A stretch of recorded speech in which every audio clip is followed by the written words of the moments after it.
وعلى آله وأصحابه أجمعين. أما بعد، فقد قال الله تبارك وتعالى في كلام الله القديم والعظيم: أعوذ بالله من الشيطان الرجيم. بسم الله الرحمن الرحيم.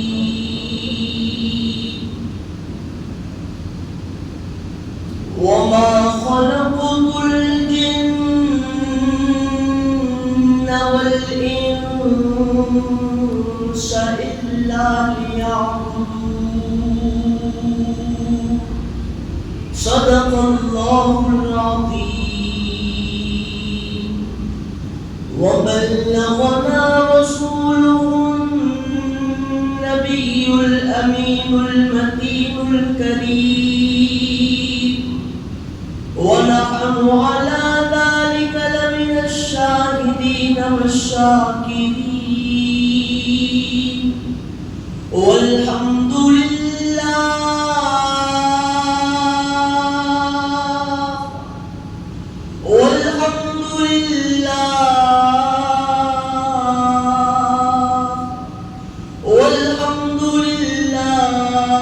رب العالمین. معزز سامعین کرام، بزرگان دین، نوجوان ساتھیوں، باہتمام اپنے گھروں میں بیٹھ کر سننے والی پردہ نشین خواتین، السلام علیکم ورحمۃ اللہ وبرکاتہ. اللہ رب العزت کا بے پناہ شکر اور احسان ہے کہ اللہ تبارک و تعالی نے مجھے اور آپ کو پیارے حبیب علیہ الصلوۃ والسلام کی امت میں پیدا فرمایا. سامعین محترم، جیسا کہ آپ جانتے ہیں کہ دنیا عالم میں کتنے مذہب ہیں، کتنے دین ہیں. میں آپ کو نہیں بتاتا، نہ آپ اپنے سے کوئی ایک جو ہے کیلکولیشن کریے، آپ کوئی عدد نکالیے، بلکہ آپ اگر گوگل پہ سرچ کر کے دیکھیں گے کہ how many religions in the world, کہ دنیا میں کتنے مذہب ہیں، کتنے دین ہیں، کتنے ملت ہیں، تو آپ کو گوگل جو ہے بتائے گا کہ کم و بیش 10,000 دنیا میں مذہب ہے. 100 نہیں، 200 نہیں، 1000 نہیں، 2000، 4-5,000 نہیں، 10,000 مذہب ہے دنیا. اللہ کا کروڑا احسان ہے کہ وہ تمام 10,000 مذہب میں اس نے ہمیں اس مذہب کے لیے چنا جو اس کی بارگاہ میں قبول ہے. کیسے کیسے دنیا میں مذہب ہے تو میں نہیں بولوں گا، آپ ہی خود یہ بات جانتے ہیں کہ لوگوں نے چاند کو دیکھا تو سوچنے لگے، قاعدہ بنا لیے کہ چاند کا کام چمکنا ہے اور آسمانوں میں طلوع ہوتا ہے اور چاندنی کو پورے عالم میں بکھیرتا ہے اور اس سے لوگ ٹھنڈک حاصل کرتے ہیں. تو لہذا یہ چاند پورے آسمان میں رہتا ہے اور وہ اوپر رہتا ہے، لہذا چاند ہمارا خدا ہے بلکہ نیا خدا بنا لیا. کوئی لوگ سورج کو دیکھے اور دیکھ کر یہ سوچنے لگے، قاعدہ بنانے لگے کہ سورج کا کام آسمان میں رہ کر دھوپ کا کرنا ہے. سورج اوپر رہتا ہے لیکن اس کی دھوپ لوگوں کو زمین پر محسوس ہوتی ہے، اس کی حرارت دنیا والوں کو نصیب ہوتی ہے، محسوس ہوتی ہے. لہذا سورج پورے آسمان اور زمین سے بڑا ہے، لہذا سورج ہمارا خدا ہے. لوگ ایسا مذہب بنا لیے. کوئی لوگوں نے ستاروں کو دیکھا اور کہنے لگے کہ ستارہ چاند چاند ایک ہے، سورج ایک ہے، ستارے انیک ہیں۔ اور جب سائنسدانوں کے پاس یہ بات گئی تو تحقیق کے ذریعے سے معلوم ہوا کہ سورج سے بڑا ستارہ ہے، چاند سے بڑا ستارہ ہے، دھرتی سے بڑا ستارہ ہے، لہذا یہ ستارے بہت زیادہ ہے، یہ ستارے ہمارے خدا ہوں گے، بلکہ ستاروں کو پوجنا شروع کر دیا۔ کوئی نبی کی امت میں نبی پر ایمان لایا، آگے زمانے میں جانے کے بعد وہ نبی کو خدا کا بیٹا کہنے لگا اور خدا کے فرشتوں کو خدا کی بیٹیاں تسلیم کرنے لگا۔ کسی نے دیکھا کہ ہر پتھر چمکتا نہیں ہے، یہ پتھر کیوں چمک رہا ہے، لہذا یہ پتھر ہمارا خدا ہوگا، پوجنے لگے۔ ہر جھاڑ ہوتا ہے، لیکن یہ جھاڑ میں عجب ہی خوبصورتی نظر آ رہی ہے، یہ جھاڑ میں عجب ہی کشش نظر آ رہی ہے، یہ جھاڑ بڑا ہے، سایہ بکھیر رہا ہے، لہذا یہ جھاڑ خدا ہوگا، ایسا خدا بنا دیا۔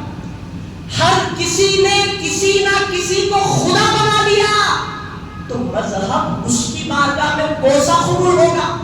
ہر کسی کے پاس 10,000 خدائے ہیں اور 1000 مذہب ہے تو مذہب قبول کون سا ہوگا؟ تو اللہ کا کلام کہتا ہے کہ مذہب جاننا چاہتا ہے جو خدا کی بارگاہ میں قبول ہوگا۔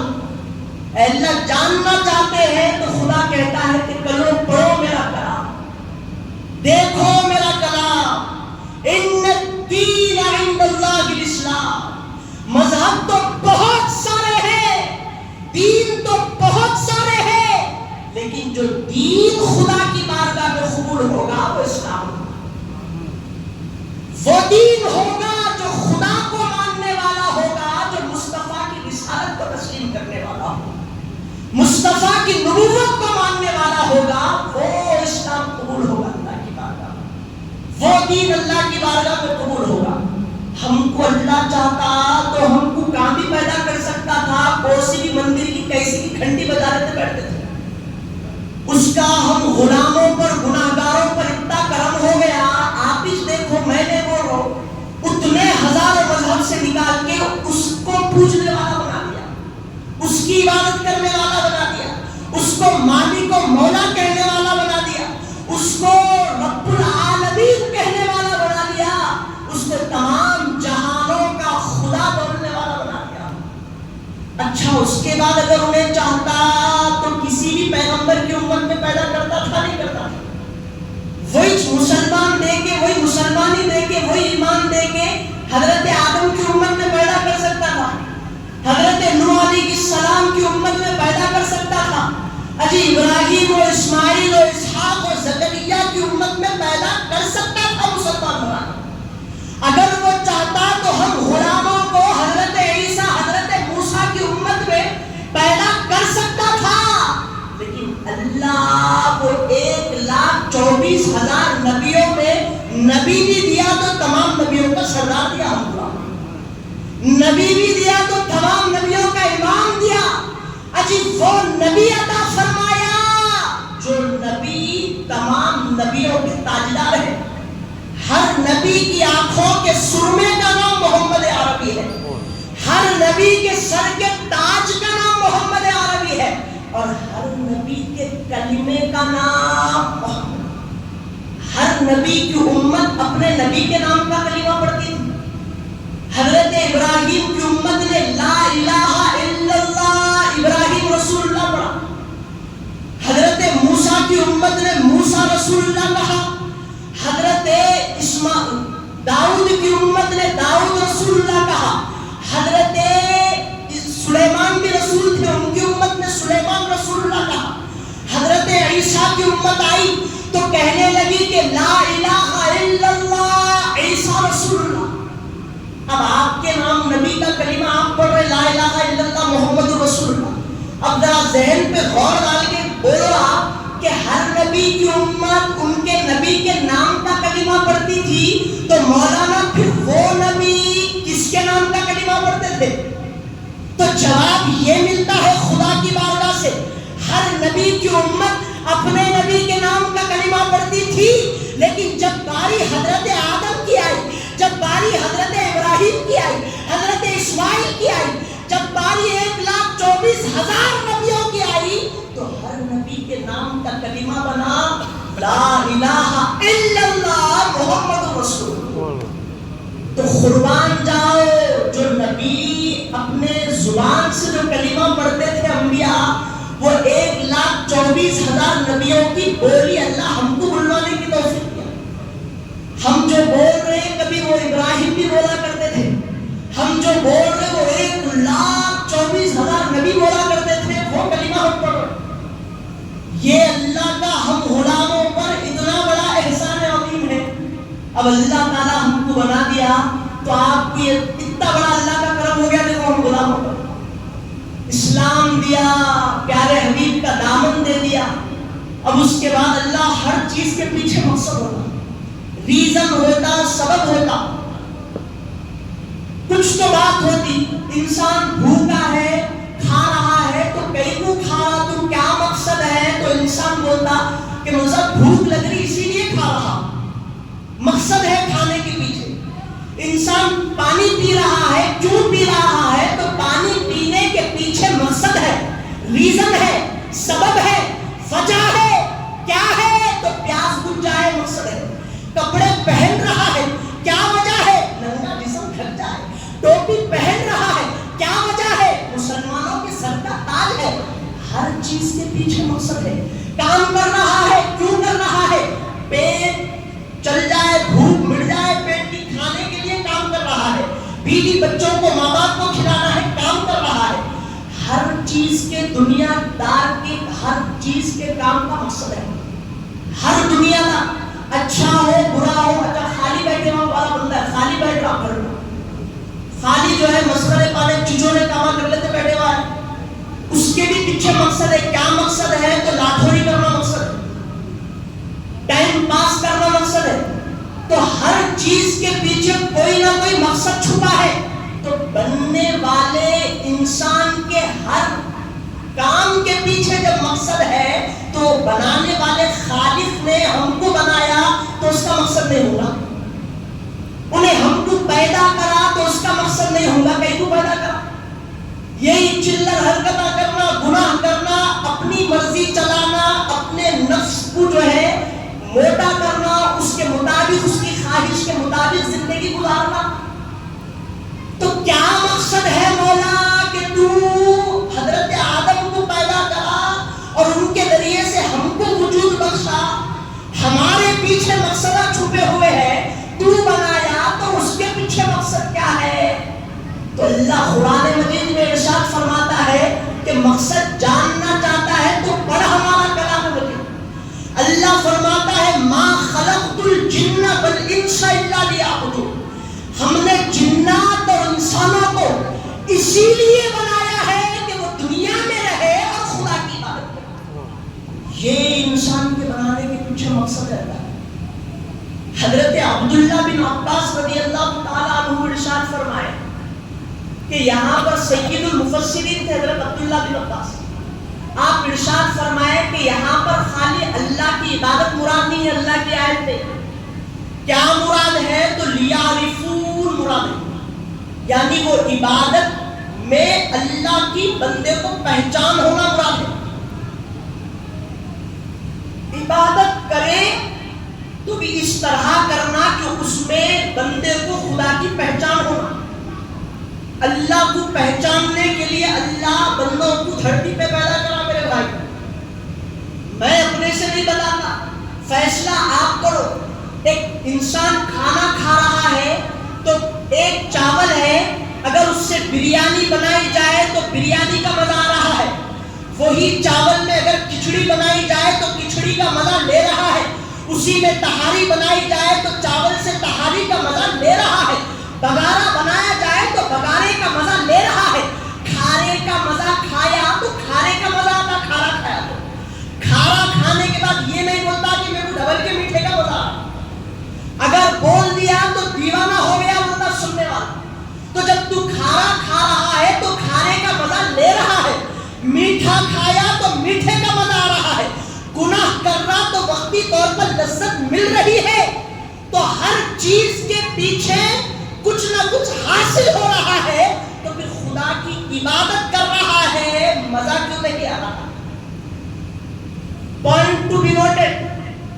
سوچو میری بات کو, ہر چیز کے پیچھے کوئی نہ کوئی چیز حاصل ہو رہی ہے, تو اللہ کی عبادت کے پیچھے وہ عبادت کا مزہ اور وہ بندگی میں معرفت الہی کیوں اس کو حاصل نہیں ہو رہی؟ کیا وجہ ہے؟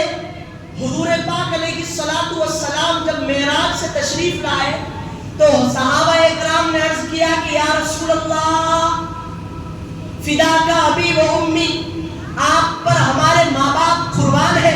یا رسول اللہ آپ نے اللہ کا دیدار عرش اعظم پر لامکاں پر جا کے کیا ہے, آپ تو اللہ کے دیدار سے مشرف ہو گئے, اب ہم اللہ کا دیدار کیسا کریں؟ مقصد زندگی تو دیدار الہی میں ہے, تو ہم اللہ کا دیدار کیسے کرنا یا رسول اللہ؟ تو دو روایتیں ہیں, ایک میں حضور نے کہا من رآنی فقد رأى الحق, جس نے مجھے دیکھا اس نے حق کو دیکھ لیا. اور حضور نے یہ بھی ارشاد فرمایا ہے الصلاۃ معراج المؤمنین, لوگوں میں نے خدا کو لامکاں پر دیکھا ہے, میرا امتی لامکاں جا نہیں سکتا, دیدار کرنا ہے تو نماز پڑھ لے, خدا کے جلوے دیکھ لے. نماز میں خدا کے جلوے نظر آتے, بول رہے ہیں آمینہ کے لا.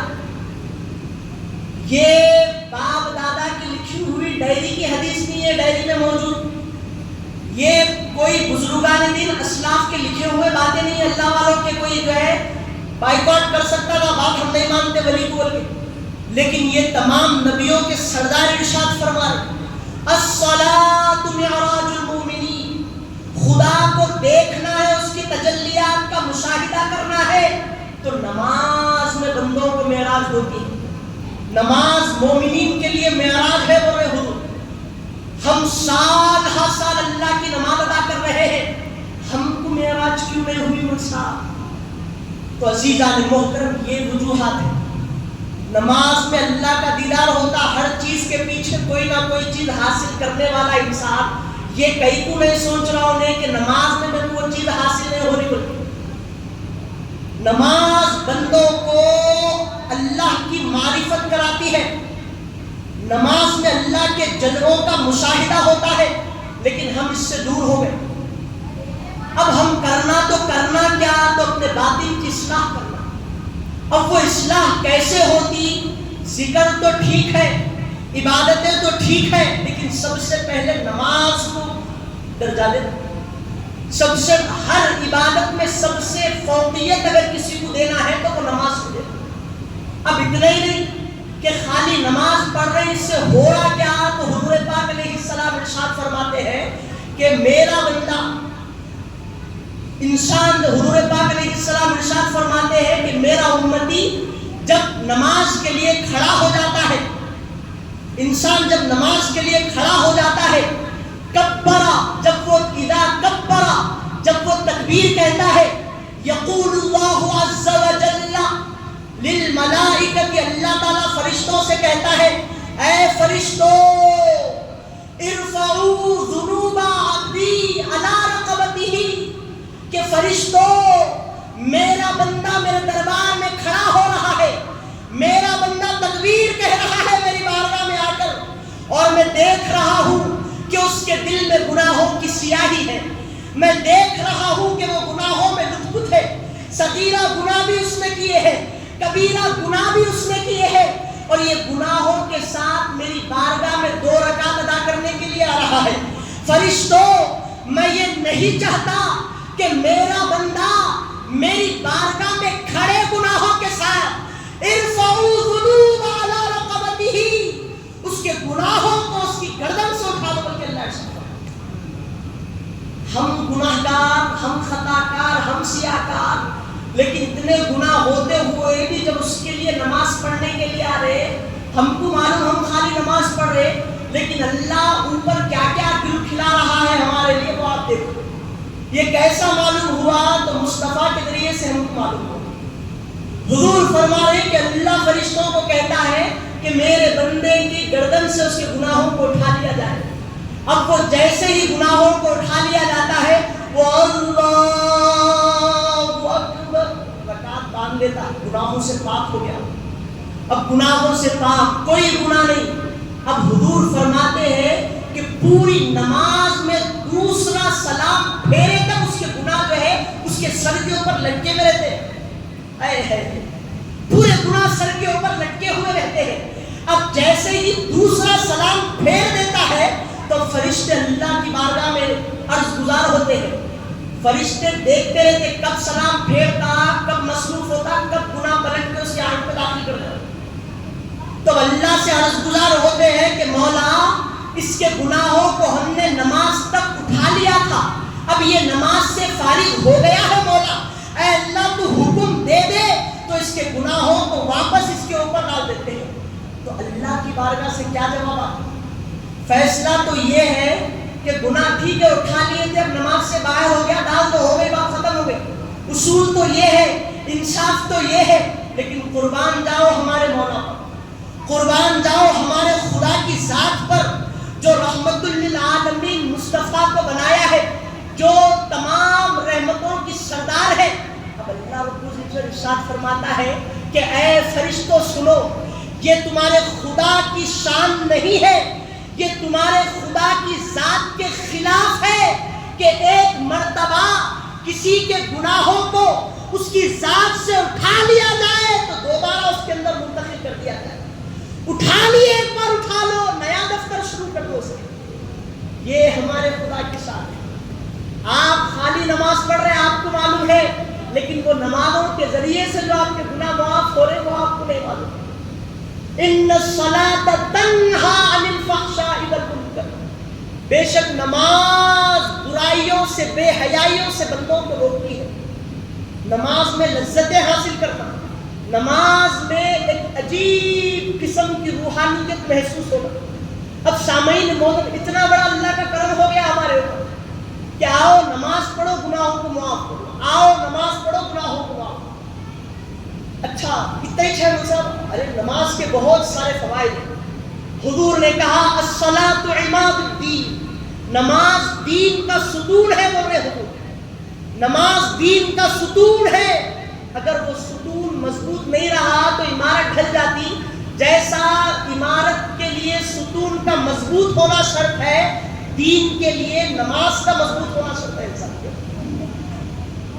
اب دوسری روایت دیکھو آپ, حضور پاک علیہ الصلوۃ والسلام یہ بھی ارشاد فرماتے ہیں, آپ کو نمازوں کی طرف رجحان ہونا, آپ کی کیفیت بدلنا, بلکہ اور ایک روایت سنا ہوا. اب حضور پاک علیہ الصلوۃ والسلام ارشاد فرماتے ہیں کہ اللہ رب العزت جب حضرت جبرائیل علیہ السلام کو پیدا کرا تو جبرائیل علیہ السلام جب دیکھے اپنے آپ کو تو انتہائی خوبصورت محسوس کرے. حضور فرماتے ہیں کہ بہت خوبصورت انداز میں اللہ جبرائیل کو پیدا کرتا ہے, اور اس کے بعد ان کے جو پر ہیں وہ سنہرے پر اللہ ان کو عطا فرمایا. تو جبرائیل اپنے پروں کو دیکھے, اپنے آپ کو دیکھے خوش ہو گئے. حضور فرماتے ہیں کہ اللہ کی بارگاہ میں انہوں نے عرض کیا کہ مولا کیا میں سب سے خوبصورت بنا کر پیدا کیا گیا ہوں؟ تو اللہ نے جبرائیل سے کہا کہ جبرائیل تم یقیناً سب لوگوں میں خوبصورت پیدا کیے گئے. تو جبرائیل جیسے ہی یہ سنے تو 2 رکعت شکرانہ نماز کی نیت کر. اور حضور فرماتے ہیں ان کے پروں کی یہ کیفیت تھی کہ 2 پروں میں ہر ایک پر جو ہے اتنا بڑا کہ مشرق سے مغرب تک بڑا تھا ان کا پر لمبائی. اگر وہ 2 پروں کو جبرائیل کھول دے تو پوری مشرق اور مغرب ڈھانپے گا ان کے پروں. اتنے بڑے پر حضرت جبرائیل کے حضور فرماتے ہیں جب انہوں نے اپنے سنہرے پر ان کی کیفیت کو اور اپنے آپ کو دیکھا تو رہا نہیں گیا, اور اللہ سے جب یہ بات سنے کہ میں خوبصورت پیدا کیا گیا ہوں تو لہذا اسی وقت 2 رکعت نماز پڑھے. ہم نماز پڑھے تو 2 منٹ نہیں گزر جاتے, 2 رکعت ہماری ختم ہو جاتی, پھر اپنے کاروبار میں کاموں میں لگ جاتے. لیکن جبرائیل کی نماز کے بارے میں حضور فرماتے ہیں جب جبرائیل نے تکبیر باندھی تو ہر رکعت کو 20,000 سال تک پورا کیا. ایک رکعت 20,000 سال میں گزاری جبرائیل علیہ السلام. دوسری رکعت میں گئے تو دوسری رکعت کا پورا خیال 20,000 سال تک کرے. گویا 40,000 سال گزر گئے جبرائیل السلام کے. اتنی بڑی 2 رکعت کی اللہ کے ساتھ بارگاہ میں عبادت کی، شکرانہ ادا کر. تو اللہ رب العزت جبرائیل کو دیکھ کر کہا کہ اے جبرائیل، جیسا ہماری شان تھی وہ شان کے مطابق تم جو ہے ہماری عبادت کرو. ہم تم سے راضی ہو گئے، جیسا ہمارا عبادت کا حق تھا تم ادا کر دو.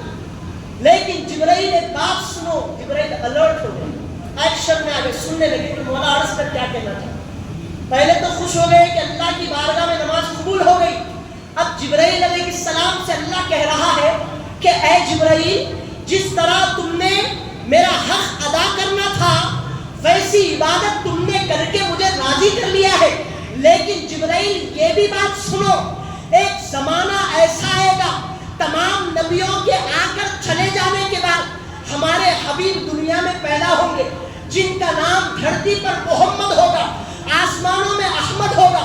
ان کی امت آئے گی، عمریں کم ہوگی، گناہگار ہوگی، خطا کار ہوگی، سیاہ کار ہوگی، اپنی گناہوں میں گھری ہوگی. اے جبرائیل، جب وہ اللہ کی بارگاہ میں آئے گی تو 2 رکعت نماز ادا کرے گی. اس کی نماز تیری نماز کی طرح نہیں ہوگی. اس کی نماز میں غلطیاں ہوں گے، اس کی نماز میں دنیا کے خیالات ہوں گے، اس کی نماز جلدی ختم ہو جائے گی، اس کی نماز میں دنیا ہوگی. لیکن جبرائیل، قسم ہے ہمیں ہمارے رب ہونے کی، قسم ہمارے عزت اور جلال کی، وہ بندے کی ادا کی ہوئی گناہوں کے ساتھ، دنیاوی خیالات کے ساتھ نماز تیرے سے زیادہ ہمیں مقبول ہو. تیری نماز سے زیادہ قبول ہمیں وہ میری امتی کی نماز ہوگی جو مصطفیٰ کی امت میں پیدا ہوگی. جبرائیل سے خدا کہہ رہا ہے. اب جبرائیل کے امتی نبی کی امت میں پیدا ہو کے 2 رکعت نماز پڑھ رہا تو اس کو اجر بھی بہت بھاری ملے گا. تو جبھی حضرت جبرائیل نے حضور سے اللہ سے فرمایا کہ اے اللہ، جب وہ اتنا تیری بارگاہ میں مقبول ہوگا تو اے اللہ اس کو اجر بھی ملے گا. اللہ نے کہا کہ یقیناً جبرائیل اس کو اجر ملے گا. تو حضرت جبرائیل نے اللہ سے کہا کہ مولا، اس کو کیا اجر ملے گا وہ امتی کو جو 2 رکعت نماز پڑھے گا تیری یاد کے لیے، تیرے حکم پر. گناہ بھی ہوں گے، دنیاوی خیالات بھی ہوں گے، اے اللہ نماز میں دل کامل بھی نہیں لگے گا. تو اللہ کہے گا کہ ہم اس کے صلے میں اس کو جنت المأویٰ عطا کریں گے. تو جبرائیل بولے کہ اتنا بڑا انعام وہ کون سا اجر ہے جو جنت المأویٰ اس کو دیا جائے گا؟ یقیناً کوئی معمولی نہیں ہوگی جنت میں. جبرائیل کہنے لگے کہ مولا، اگر تو اجازت دے تو وہ جنت المأویٰ کی میں سیر کروں گا، میں اس کا مشاہدہ کرنا چاہتا ہوں، میں اسے دیکھنا چاہتا ہوں. مولا، میں وہ جنت المأویٰ میں داخل ہونا چاہتا ہوں.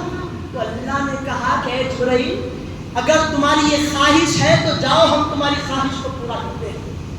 جاؤ سیر کرو جنت المأویٰ کی. تو حضور پاک علیہ السلام فرماتے ہیں کہ اللہ جبرائیل کو حکم دے گا. اب جبرائیل علیہ السلام جنت المأویٰ میں انٹر ہوں گے تب حضور فرماتے ہیں کہ ان کے پروں کی خصوصیت سنہرے تو ہے، حضور بتا دیے تھے، آپ جان گئے، اور پر جو ہے کھول دیے تو مشرق اور مغرب جو ہے جبرائیل کے پروں میں سما جائے. اتنے بڑے پر، ان کی لمبائی پروں کی. لیکن حضور یہ بھی فرماتے ہیں کہ جب وہ جنت المأویٰ میں انٹر ہوں گے تو اپنے پروں کو کھولیں گے اڑان بھرنے کے لیے. جب ہر پرندہ جب پر کھولتا ہے تو اڑنے کے لیے پروں کو سمیٹتا ہے، پھر کھولتا ہے، کھولتا ہے سمیٹتا ہے، کھولتا ہے سمیٹتا ہے، کثرت سے کھولتا سمیٹتا ہواؤں میں اڑان بھرتا ہے. تو جبرائیل کو بھی ایسے ٹرنا پڑے گا، لیکن ان کی کیفیت اور ان کی طاقت اللہ ان کو ایسے دے گا کہ جب وہ پروں کو کھولیں گے تو 3000 سال کی مسافت طے کریں گے. 300 سال کی مسافت نان اسٹاپ جو ہے پار کریں گے. یہاں سے اگر پر کھولے تو 300 سال آگے جا کے رکیں گے، پھر پروں کو سمیٹو تو 300 سال کی جو ہے سفر پورا طے کریں گے. تو حضور پاک علیہ السلام فرماتے ہیں کہ 300 سال تک مسلسل جبرائیل جنت المأویٰ کو دیکھتے جائیں گے، اڑتے جائیں گے، اور 300 سال نان اسٹاپ کے بعد جنت المأوا کے درخت پہ آ کے بیٹھ جائیں گے, تھک کر آ جائیں گے, بیٹھ جائیں گے اور اللہ کی بارگاہ میں سجدہ ریز ہو جائیں گے اور کہیں گے کہ مولا مجھے یہ تو بتا کہ میں کئی برس یہ جنت کی سیر کر رہا ہوں, لیکن یہ جنت کتنی دیکھا, اس کا اینڈ مجھے نظر نہیں آ رہا ہے. اے اللہ یہ تو بتا کیا میں جنت کا آدھا حصہ دیکھ لیا ہوں یا پون حصہ دیکھ لیا ہوں. اے اللہ یہ سیر کی کیفیت تو بتا. تو اللہ رب العزت کی بارگاہ سے جواب ملتا ہے کہ اے جبرائیل سنو تو صحیح, تم نے 300 سال مسلسل جنت المأوا کی سیر کی ہے, اگر 3000 سال تک بھی اڑتے رہو گے پاؤ حصہ بھی نہیں پاؤ, پاؤ حصہ بھی جنت کا تم نہیں دیکھو گے. اتنا بڑا انعام ہم کو 2 رکعت ادا کرنے والے بندوں کو. قربان جاؤ اللہ کی ذات پہ میرے بھائی, قربان جاؤ آمینہ کے لال پر کہ ان کے ذریعے سے ہم کو یہ معلوم ہے وہاں سے اگر یہ کام کرے تو اتنا پروفٹ ملتا, یہ اجر ہوتا, یہ پیسے ملتے, وہ تو کام کرنے پیچھے نہیں ہٹتے. آخرت میں اتنا بڑا انعام حضور کھول دیے ہمارے سامنے. جبرائیل 300 سال تک مسلسل اڑ کے بھی وہ مقام نہیں دیکھے, وہ لامحدود مقام میں ہم داخل ہونے والے. یہ نمازوں کی حلوت ہے, یہ نماز کی مٹھاس ہے, یہ نماز کا اجر ہے جو بندوں کو قیامت کے دن اللہ رب العزت عطا فرمائے. تو نماز کیا ہے تو پتا چلا کہ نماز بندوں کی معراج ہے. نماز کیا ہے تو نماز بندوں کے لیے روشن دلیل کا نام ہے. نماز کیا ہے تو نماز بندے اور قبر کے درمیان ایک آڑ ہے. نماز کیا ہے تو نماز بندوں کے لیے شفاعت کا ذریعہ ہے. نماز کیا ہے تو نماز پل صراط پر تیزی سے گزرنے کا نام ہے. نماز کیا ہے اور کیا ہونا, نماز خدا سے ملنے کی بات ہے, نماز خدا کا دیدار کرنے کی بات ہے. اب جو نماز نہیں پڑھ رہے ان کا کیا ہوتا مسئلہ, تو حضور پاک علیہ الصلوۃ والسلام یہ بھی ارشاد فرمائے کہ نماز نہیں چھوڑنا, نماز میرے آنکھوں کی ٹھنڈک ہے, اس کو نہیں چھوڑنا. اب جو بندہ نمازوں کو مسلسل چھوڑ دیتا ہے, نمازوں کو پابندی سے ادا نہیں کرتا, تو پیارے حبیب علیہ الصلوۃ والسلام یہ ارشاد فرماتے ہیں کہ بروز محشر جہنم سے تمام لوگ بھاگتے رہیں گے, سورج سوا نیزے پر ہوگا اور ایک جہنم سے بچھو نکلے گا, اور وہ بچھو آسمان اور زمین کے برابر لمبا ہوگا وہ بچھو, اور اس کا نام بتایا گیا کہ حریش ہوگا, اس کا نام حریش. وہ بچھو جب جہنم سے نکلے گا تو حضرت جبرائیل اس کے قریب جائیں گے اور کہنے لگیں گے کہ اے حریش کیوں جہنم سے نکلا ہے اور کس کی تلاش میں نکلا ہے. تو حضور کہیں گے کہ وہ حریش جبرائیل سے کہے گا کہ اے جبرائیل آج مجھے خدا کے علاوہ کوئی روک نہیں سکتا, مجھے 5 لوگوں کی تلاش ہے, ان کے لیے جہنم سے میں نکلا ہوں خدا کے حکم سے. جبرائیل کہیں گے کہ وہ 5 قسم کے لوگ کون ہوں گے, تو حریش کہے گا جہنم سے نکل کر ایک وہ ہے جو نمازوں کو چھوڑتا ہے, تارک الصلاۃ نمازوں کو چھوڑنے والا ہے. ایک وہ ہے جو زکوٰۃ اس کے اوپر فرض ہو گئی لیکن سال کے آنے پر وہ زکوٰۃ نہیں دے گا, اس کی تلاش میں نکلا ہوں. ایک وہ ہے جن کے ماں باپ تو ہیں یا ماں باپ میں سے کوئی ایک ہے اور وہ ان کو ستاتا ہے, ان کے حق مارتا ہے, ان کو تکلیف دیتا ہے, ان کو اف کہتا ہے, لہذا وہ ماں باپ کی نافرمانی کرنے والے اولاد کی تلاش میں نکلا ہوں. ایک وہ ہے جو اللہ نے قرآن میں شراب کو حرام کہا ہے لیکن وہ شراب پیتا ہے, وہ شارب الخمر ہے, تو وہ شارب الخمر کی تلاش میں ہوں شرابی کی. ایک وہ ہے جو اللہ کے گھر میں دنیا کی باتیں کرتا ہے, اللہ کے گھر میں عبادت کے لیے آیا جاتا ہے لیکن یہ دنیا کی باتیں کرتا ہے تو اس کی تلاش میں. تو حضور پاک علیہ السلام ایسا فرمائیں گے میرے بھائی, اور قیامت کے دن سب سے زیادہ پہلے اگر کسی کا پوچھا جائے گا تو وہ نماز کے بارے میں پوچھا جائے گا کہ بتا کتنی لایا ہے. تو نماز کو ہلکے میں نہ لو، نماز کو ہلکے میں نہ لو۔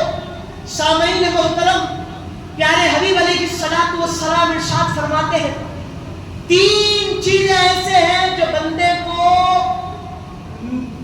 مجھ سے محبت کرنے پر لازم کر دیا جاتا ہے۔